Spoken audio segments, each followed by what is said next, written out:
Welcome to Better Offline. I'm your host, Ed Zitron.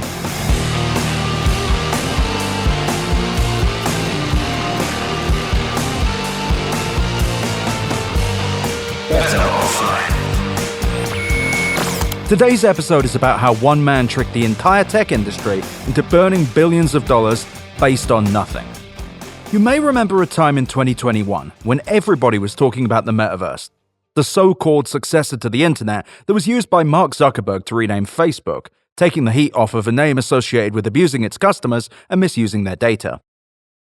It was meant to be a completely digital world we lived in. Or maybe it was a VR space that we socialized in. Or was it a VR space we worked in? Was it a virtual world? Wasn't there something to do with crypto? If you're finding all of this confusing, we have something in common. We need to go back to 2021 to really work out what the hell went on, though. Interviewing Mark Zuckerberg for The Verge in July 2021, Casey Newton referred to the Metaverse as a maximalist, interconnected set of experiences straight out of sci-fi. Again, that means nothing, but nevertheless, that's what he chose to publish. A few months later, when renaming the company Facebook to Meta, Mark Zuckerberg referred to the Metaverse as a more immersive, embodied internet where you're in the experience, not just looking at it. In the multiple interviews he's given since, Zuckerberg has spent thousands of words vaguely suggesting the Metaverse is everything from a chat room to virtual reality to, and I quote, a hybrid between the social platforms that we see today, but in an environment where you're embodied in it. In fact, at one point, Mark Zuckerberg said that Meta would transition from being seen as a social media company to being a Metaverse company, all without ever saying really what the Metaverse was. And his descriptions veered from saying it was a social network to a virtual reality game to something that was part of Web3, which was a term used by cryptocurrency con artists to sell you some sort of decentralized blockchain-based thing. In reality, Meta's Metaverse was far more boring. They would only ever release two mediocre virtual reality experiences for their Quest and Oculus headsets. One for socializing, called Horizon Worlds, and another for work called, inventively, Horizon Workrooms. It all kind of felt like a con. Yet the media and the tech industry crystallized around it with this strange, frenzied excitement. Look, at the time, I didn't know you. You weren't listening to this podcast. But if you felt like you were being swindled, you should have been. Believe your ears. Believe your eyes. Mark Zuckerberg renamed a trillion-dollar company and hyped an idea that he could not describe. And then he sent the entire tech ecosystem into a years-long panic attack that resulted in billions of dollars being wasted on non-existent ideas. At the time, I was one of the lone voices decrying the made-up Metaverse. I was screaming into the void that despite all of this press, all of this hype, nobody, not the journalists, not the investors, not Mark Zuckerberg, could actually describe what the Metaverse was. Zuckerberg would go on to burn tens of billions of dollars investing in research and development, allegedly building the Metaverse. And multiple startups would claim that they'd now entered the Metaverse, only to end up ditching the idea toward the end of 2022 and early 2023 as interest rates tightened and tech stocks began to suffer, eventually entering what Zuckerberg would call the year of efficiency, which was code for laying off thousands of people and refocusing Meta on artificial intelligence after seeing how well ChatGPT was doing. I've always been anti-metaverse, mostly because nobody could tell me what it was. In fact, in May 2023, I wrote a piece for Business Insider declaring the Metaverse dead, something which pissed off Tim Sweeney, the CEO of Epic Games, the developers of Fortnite, who then quote-tweeted it with this kind of sarcastic indignation. I will now attempt to do Tim Sweeney's voice. "The Metaverse is dead," wrote Sweeney, who was definitely not upset with me. "Let's organise an online wake so that we 600 million monthly active users in Fortnite, Minecraft, Roblox, PUBG, Sandbox and VR chat can mourn its passing together in real-time 3D. I think that's how he sounds. Look, Tim, you're wrong, I'm right. The Metaverse was dead. And by Metaverse, I mean the ugly, butchered, usurious scam perpetuated in public, where companies like Epic slapped a new logo on something old and tried to claim it was the future. What Sweeney is describing, are actually video games. Video games that have existed for upwards of a decade, that were never once referred to as part of the metaverse, despite this being a 90s term from a book. And it's just ridiculous because these people never used this term before, until it helped them sell crap to investors. Whether or not the metaverse may actually exist one day is immaterial to the fact that this was one of the largest and most conspicuous cons I've ever seen. And nobody has been held accountable. Nevertheless, the metaverse does actually mean something. It's just kind of a pain in the ass to explain. Even for the truest of metaverse believers, it isn't really an easy thing to define. In 2022, I, of my own volition for whatever reason, decided to travel to Santa Clara, California to attend the Augmented World Expo, a tech conference about mixed and virtual reality and, of course, now the metaverse. This conference had existed for quite a long time. I had been before, but before it was around things that existed like AR and VR, augmented reality, meaning that something you put over your face perhaps like the Vision Pro, or VR like the Oculus headsets and Quest headsets that Meta was already selling without mentioning the metaverse. And I remember, despite spending days surrounded by people discussing the metaverse, talking about the metaverse, walking around booths that said metaverse on them, trying products that were apparently the metaverse, and having dreary conversations about what the metaverse could be, I couldn't get a consistent or compelling definition of what a metaverse actually was. Okay, let me give it a go though. Depending on the person, the metaverse is a virtual space where you live, or it's a video game, or it's a virtual reality experience, or it's a filter on your camera that makes you look like a dog. This is how varied the media's description was of what the metaverse was. It was basically anything that involved the real world being kind of masked by digital things. If you watched Mark Zuckerberg's October 2021 video, you might believe it's a virtual world that encompasses your senses. A fully sensory experience, the kind you'd find in Ernest Cline's horrible book Ready Player One. Now, you may be thinking, Ed, that's not technically possible, and you'd be completely and utterly right. The conceptual ambiguity, of course, and the fact that a lot of the stuff people were talking about just wasn't possible and still isn't today, didn't stop many, many companies from cashing in, raising hundreds of millions of dollars from investors to build products that did not and probably could not exist in an industry called the metaverse that nobody, not the investors, not the founders, could actually describe. Let me give you some examples. Bud. They're a company that raised over $60 million that, according to TechCrunch, did so to create a metaverse for Gen Z to play and interact with each other. I've downloaded Bud. I've looked at what Bud is. They don't mention the metaverse anymore. It's actually a microtransaction-riddled iPhone app that lets you visit other people's very generic-looking spaces. I used to review massively multiplayer online RPGs, like World of Warcraft and things like that. I've seen 100 million of these things. Versions of what Bud does have existed for a long, long time. Then there's another company, Trip, that's TRIPP, because why name things normally? They raised $26.3 million to create apps that, and I quote, power a mindful metaverse. And said metaverse is community-driven. In practice, it's a virtual reality app that shows you these weird, trippy visions that you would imagine seeing in a PSA for drug abuse in the 90s.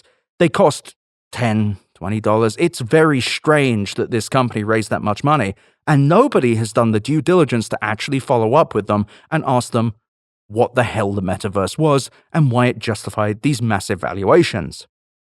Each one of these pablum-filled multi-million-dollar metaverse companies was incapable of describing themselves outside of using concussion-grade buzzwords. They had good reason to, though. If they used real words that meant things, you might catch on, and indeed their very stupid investors might catch on, that they were trying to sell you things that already existed. And I think that that is really at the heart of the metaverse boom. and why everyone is so vague about the definition of the metaverse. Because being specific reveals that it's a huge con used by the tech industry to pretend that they're innovating. For starters, for any definition of the metaverse to make sense, or to have any actual value, you really have to remove gaming entirely from the conversation, otherwise you're kind of cheating. If you're gonna consider Fortnite or Roblox, quote, the metaverse, you kind of have to consider World of Warcraft and Ultima Online, or any other avatar-based game that's ever existed part of the metaverse. At which point, isn't the metaverse just chat rooms? Isn't the metaverse just computer games? If that's the case, how is this a multi-trillion-dollar industry? The metaverse isn't the future if it's just different iterations of talking to people using a digital avatar. That's the actual present. Sure, maybe it's worth $1 trillion or $3 trillion or however much the video game industry is. But that's a ridiculous way of looking at this. If the metaverse exists in the way they say it does, it already existed decades ago. What's interesting about this is, despite all of the conversation about the metaverse being this giant interconnected world where people can get together and they don't look like themselves, maybe it's pseudonymous, despite all of that rosy, McKinsey-grade bullshit, there's been worries about the massively multiplayer online RPG industry, which is World of Warcraft and its ilk, declining for quite a while. In fact, it has been slowing down, overtaken by a number of different free-to-play games on phones and consoles. It's still going though, there are still tens of millions of players playing these games. But if you're saying the metaverse is talking to friends on Fortnite, then really, Twitter and Blue Sky are the metaverse too, because I talk to friends on there all the time, and some of them have pictures that aren't of their actual faces. And that's the thing.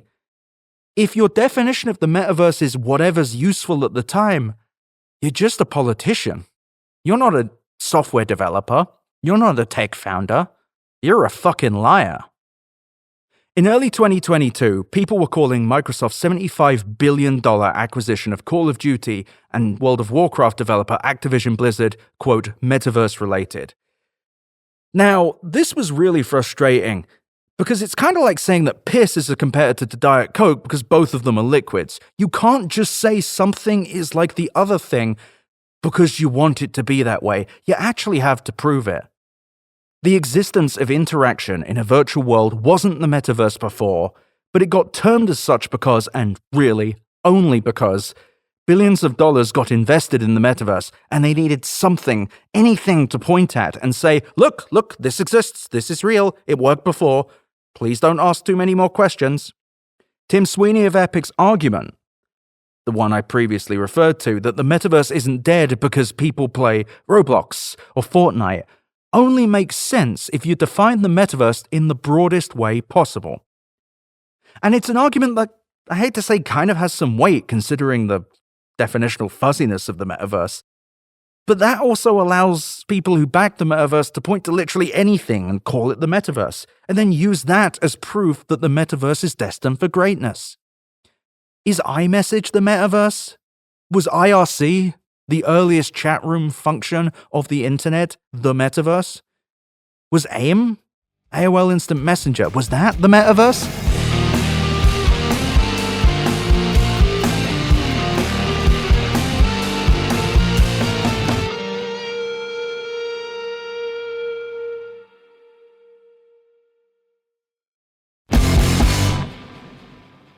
What the hell is the metaverse? It just all kind of feels like bullshit. Fortnite and Roblox have succeeded not because they're both enjoyable spaces to hang out in, but because they're accessible, they're easy to play. You don't need a convoluted tutorial. Your friends can tell you how to play, or you can just work it out, as kind of demonstrated by their extremely young demographics. Now, it's kind of hard to find verifiable age data for these titles, but one survey published in 2021 said that the 10 to 20 age group has the highest percentage of people that have played a proto-metaverse game, which includes titles like Minecraft, Fortnite, and Roblox. Now, you may hear stats like that and think, gee whiz, this might be the future. This is the present. This shit has existed for 5 to 10 years. Anyone telling you the metaverse is the future is just trying to pretend they were part of the past, laugh in their faces and give them the finger. And I fully disagree that Fortnite is a space for hanging out. It's a game. It's a game that's simple enough to play that you can play around in it and have a conversation. And if you weren't playing it, you'd probably call the people or FaceTime them or some other form of thing. There were some spurious articles around the time of the metaverse about Fortnite being the new place where kids hang out and play together. And what pissed me off about that is the same thing that pisses me off about the metaverse in general, in that kids have been playing video games online a while. They've been using headsets a while. These things already existed. And Mark Zuckerberg and his cronies, Satya Nadella of Microsoft, as I'll get to, Tim Sweeney of Epic, all of these people trying to claim that this was the future and that they were part of it, they were doing so to pump up their stock values, to make it easier to sell their stock in the case of Epic. It's all quite laughable, and it's extremely cynical. Now, Fortnite, of course, had a concert in it, from performer Travis Scott. And when I say it's a concert, I kind of mean it's this weirdly rendered 3D version of Travis Scott. Looks like an Xbox 360 game. And it was performed to 12.3 million players at once. It was defined as a breakthrough moment for the metaverse, and allegedly was a demonstration of its potential in the entertainment space. Except that's really just an online game. An online game with instances, because you didn't have 12.3 million people in one place. You had groups of them, in the same way that Fortnite did the announcement of a new Star Wars movie, involving a plot point that you needed to make sense of the third new Star Wars movie. It's quite messy. But in both of these cases, these were just 3D art exhibits. Watching this live kind of had no point to it. You weren't interacting with Travis Scott. You weren't flipping off the Emperor. I guess you could, but it didn't do anything. These were just rolling demos where you happened to be surrounded by other people who didn't know what the hell to do with themselves. These things, these experiences, are immersive in the same way that most video games are. You're focused on a point, and you're not really doing anything else. And past that, it's just fucking drab. This is the future? Going through a weird warp hole to watch Travis Scott with a bunch of people jumping up and down, trying to work out what the hell they're doing there? This is the future? This is the metaverse? Being able to watch weird stuff fly around you in a video game? Cool, I guess. Kinda feels like the present, though. Kinda feels like shit. And the problem was that the majority of these metaverse companies just seemed totally lost as far as what the metaverse was and why a consumer should use it, and in many cases, how they should use it. Yeah, in 2021 and 2022, these companies got billions of dollars of funding by slapping metaverse or decentralized on everything.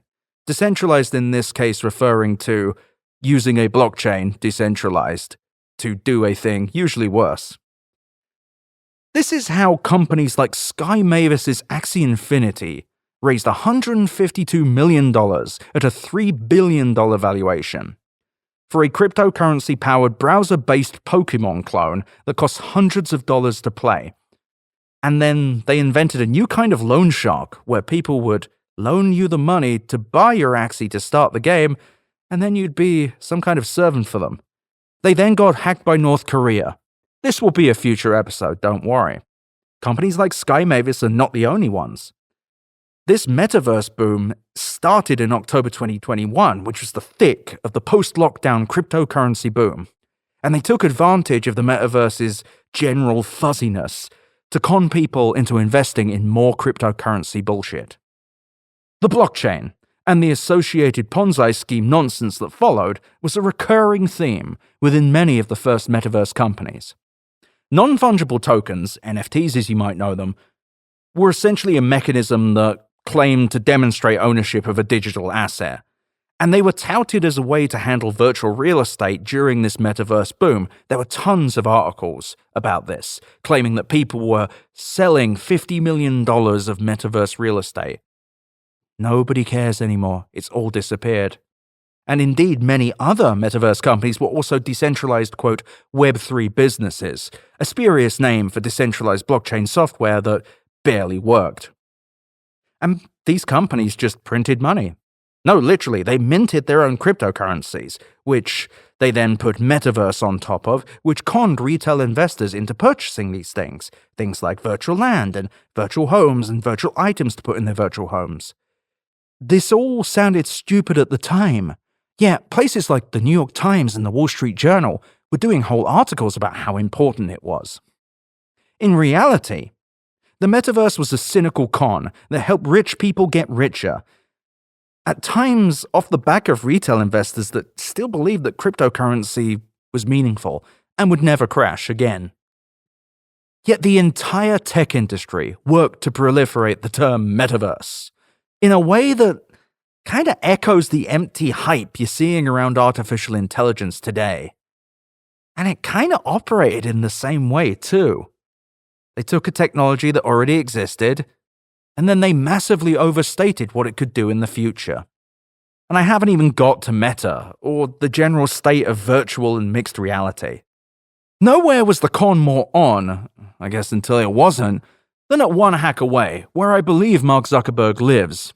In early February 2023, the Wall Street Journal pointed to Meta's healthy Q4 numbers, where its stock price jumped by 20%, thereby reinstating its membership in the club of companies with a market capitalization over $1 trillion, as proof that Meta had, and I quote, finally figured out how to sell the metaverse.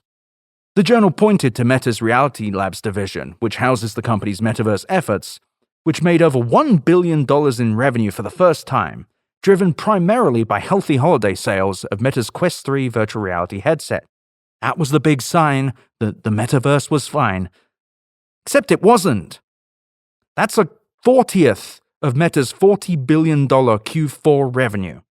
It's also roughly a sixth of the amount of money that Reality Labs burned, with the unit making a $4.65 billion loss, which was its highest on record.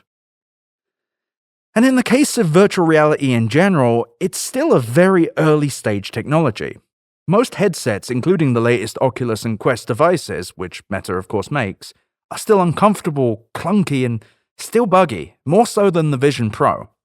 They're not immersive, and they routinely make people feel a kind of physical sickness, which is not ideal. And Meta's flagship metaverse title, Horizon Worlds, is still ugly and awkward, and nobody uses it. Multiple articles have now come up where people just can't find other people to meet in Meta's metaverse. It's all so confusing. And Horizon is so obviously inferior to Zoom or Microsoft Teams or any other form of modern communication that the only reason to use it is to be upset or get sick or nauseate your colleagues, which I can do for free using my webcam over Zoom. And of course, Meta obviously knows this, because in early 2023, leaked documents obtained by The Verge's Alex Heath revealed that only 1 in 10 Horizon Worlds users returned after trying the title for the first time. Since its launch, Horizon Worlds, and I reiterate, this is the flagship metaverse title from the world's most vocal metaverse company, called Meta, that renamed itself to Meta because of the metaverse, Horizon Worlds has continued to shed its monthly active users to the point where it just kind of feels like a mass market open grave. Nobody is there. It's worse than an empty mall because you can kind of see what people would buy there. It's just negative space.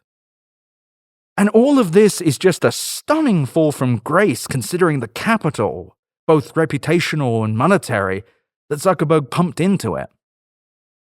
When Mark Zuckerberg announced in 2021 that Facebook would rebrand to Meta, he claimed that the metaverse would be the future of the internet. The glitzy, spurious promotional video that he used alongside the name change described this future where we'd be able to interact seamlessly in virtual worlds. Users would make eye contact and feel like they were in the room together. The metaverse offered people the chance to engage in an immersive experience, and this was what Mark Zuckerberg promised. And these are bold claims that are, of course, totally unfulfilled. And I'd argue they're never going to be. A functional business proposition requires a few things to thrive and grow. First of all, a clear use case, then a target audience, and then, of course, the willingness of customers to adopt the product. Zuckerberg waxed poetic about the metaverse as a vision that spans many companies and claimed it was the successor to the mobile internet. Yet he failed to articulate basic business problems that the metaverse would address. Absolutely nothing underpinned Mark Zuckerberg's promises about the metaverse. And it's still as ill-defined then as it is now. And yet executives and investors decided that it just didn't matter that the metaverse didn't mean anything, because, of course, money could be made.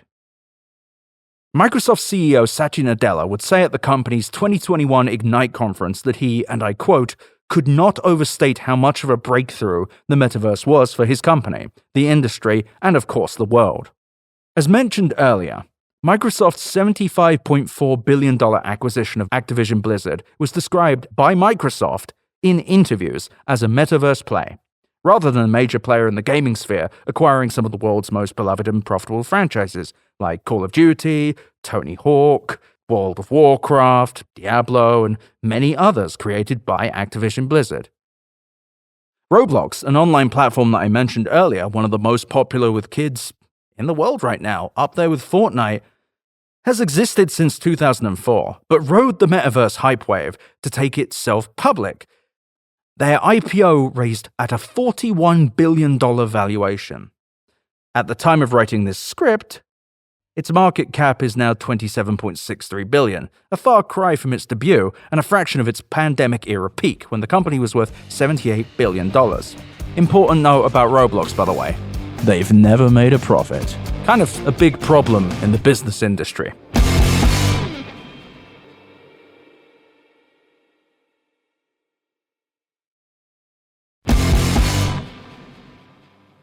Even businesses that seem to have very little to do with tech jumped on board. Walmart joined the metaverse by creating a Roblox experience that they would eventually shut down less than a year later. Disney created their own metaverse division in early 2022, only to lay them all off in March 2023. In 2024, Disney would then invest $1.5 billion into metaverse lovers Epic Games, the makers of Fortnite, and I quote, they did so to collaborate on an all-new games and entertainment universe that will further expand the reach of beloved Disney stories and experiences in Epic's Fortnite. The word metaverse is never used. In 2022, the consulting firm Gartner claimed that 25% of people would spend at least an hour a day in the metaverse by 2026. A year later, they changed their tune, publishing a document that described in stark detail both consumer and business apathy toward the metaverse, as well as its fundamental technological limitations, which it said couldn't be remedied in the short term. At least Gartner wasn't alone. The Wall Street Journal said the metaverse could change the way we work forever.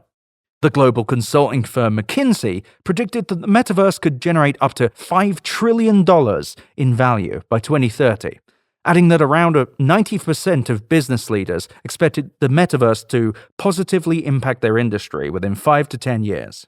Not to be outdone, Citi put out a massive report that declared the metaverse would be a $13 trillion opportunity by 2030. I must be clear, most of these reports are bullshit. Most of them are based on them just guessing. They will fudge these numbers to mess with you. They are lying to you. If you see a McKinsey or Gartner report and it's quoting an X by Y year thing, a 13 trillion by 2030, laugh it up. Walk away. They are fucking with you. They're doing this to con investors and by proxy, you. And despite all of this hype, the why was always absent from the discussions of the metaverse's potential, particularly when talking about anything that wasn't a video game. While I failed to see the distinction between an MMORPG like World of Warcraft or EverQuest and a so-called metaverse game like Roblox or Fortnite, I can kind of begrudgingly concede that a virtual workplace is conceptually distinct enough to have its own name. That doesn't mean it's a good idea or worthwhile, though. In many respects, all of this metaversal hype illustrates a detachment of the C-suite from the people who actually do work. The fact that both Satya Nadella of Microsoft and Mark Zuckerberg of Meta believed, or would have had you believe, that ordinary office workers want to hold meetings in virtual rooms while wearing a VR headset strongly suggests they haven't met a person in quite some time. Billions, literally billions of dollars could have been saved by Mark Zuckerberg asking one of his programmers or one of his ad salespeople if they wanted to go work in a kind of low-rent copy of Second Life that sucked even more. And then they would have said, "No, Zuck, you're mental." Except we all know the truth. Mark Zuckerberg didn't give a shit about anyone actually using this. He needed some air cover to get over Facebook's grisly history. And he knew that the media and investors would drink down whatever slop he had prepared for them. I'm not sure if you remember in 2021 and 2022, money was much easier to find. Consumer spending was up, every stock was up, everything was selling, everyone I knew was doing pretty well, unlike 2023 when everyone kind of crashed back down to earth. I actually think the Metaverse con would have gone on a lot longer had the zero interest free economy, which I'll attack in a later episode, not fallen apart. In short though, there was a time when investors, in particularly venture capitalists, could get money at much, much lower rates. One might even say 0%. Sadly, reality would come for the markets, and in turn, would kill investors' spurious dreams of the metaverse. Early 2023 was a rough time for everybody. Microsoft shuttered its virtual workspace platform AltSpace VR in January 2023, and then laid off the 100 people who worked at the industrial metaverse team at Microsoft. They then made a series of cuts to its HoloLens team, which was their augmented reality glasses thing that most people have kind of forgotten about. In September 2023, Mr. Metaverse himself, Tim Sweeney, and Epic would lay off 830 people, attributing it to their, and I quote, unrealistic metaverse ambitions. Several months after my article, I should add. The billions of dollars invested around this half-baked concept led to thousands, if not tens of thousands, losing their jobs. And the metaverse's savior would also be the one to ultimately kill it.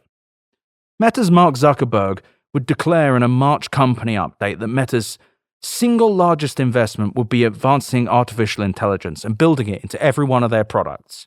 Meta's chief technology officer, Andrew Bosworth, told CNBC in April 2023 that he, along with Mark Zuckerberg and the company's chief product officer, Chris Cox, were now spending most of their time on artificial intelligence.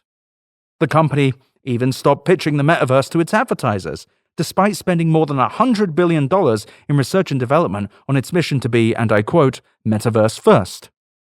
While Mark Zuckerberg sometimes suggests the metaverse isn't dead by limply telling you that they're developing things for their headsets and that people are making games for the Quest, the writing's on the wall. Meta's done with the metaverse.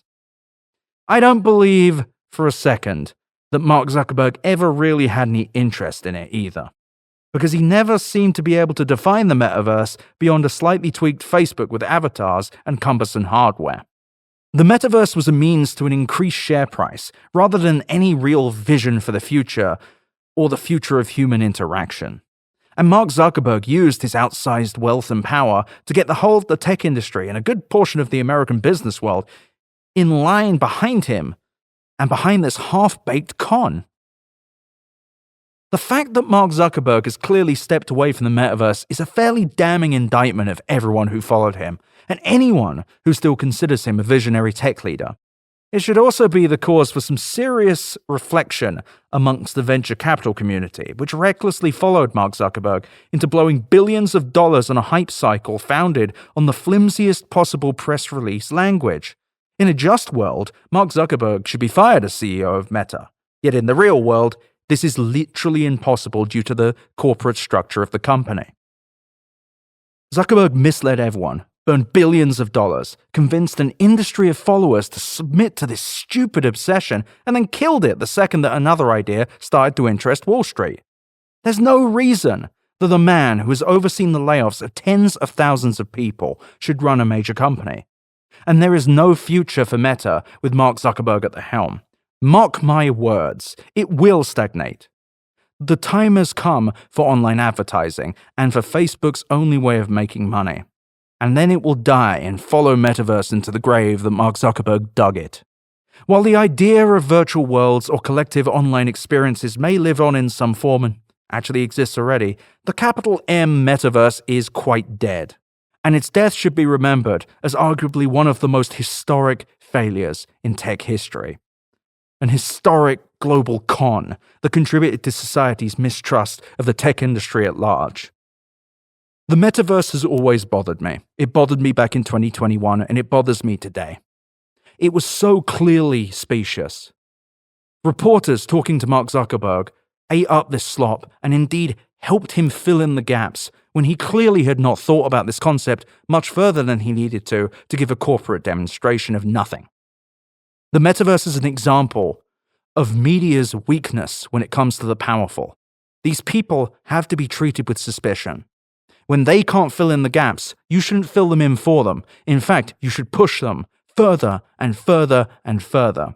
Every interview with Mark Zuckerberg should be uncomfortable. It should be inhospitable. Right now, Mark Zuckerberg is trying to sell the vision that Meta is an artificial intelligence company. Multiple reporters have talked to him about this. And I'm calling upon members of the media to stop giving him interviews like this. It's time to push back. It's time to push back on people like Mark Zuckerberg that cannot tell the truth, that cannot reveal their actual agendas. If we, people speaking into microphones, into people speaking to the powerful, into people who have to know this industry and tell other people about it, if our job involves talking to these powerful, ultra-rich, ultra-influential men, our real job is to ask them questions that are simple, like, hey man, you renamed your company. You renamed it because of this one thing. What is that? What does it mean? And when they fail to give a cogent answer, the response should be venom. It should be disgust.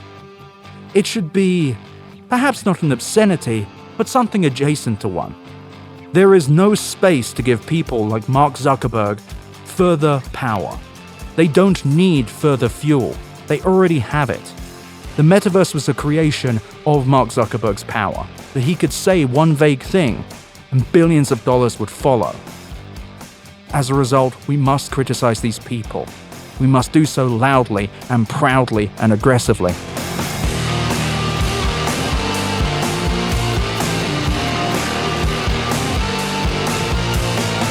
Thank you for listening to Better Offline. The editor and composer of the Better Offline theme song is Matt Osowski. You can check out more of his music and audio projects at matosowski.com, MATTOSOWSKI.com. You can email me at easy@betteroffline.com or visit betteroffline.com to find more podcast links and, of course, my newsletter. I also really recommend you go to chat.wheresyoured.at to visit the Discord and go to r/betteroffline to check out our Reddit. Thank you so much for listening.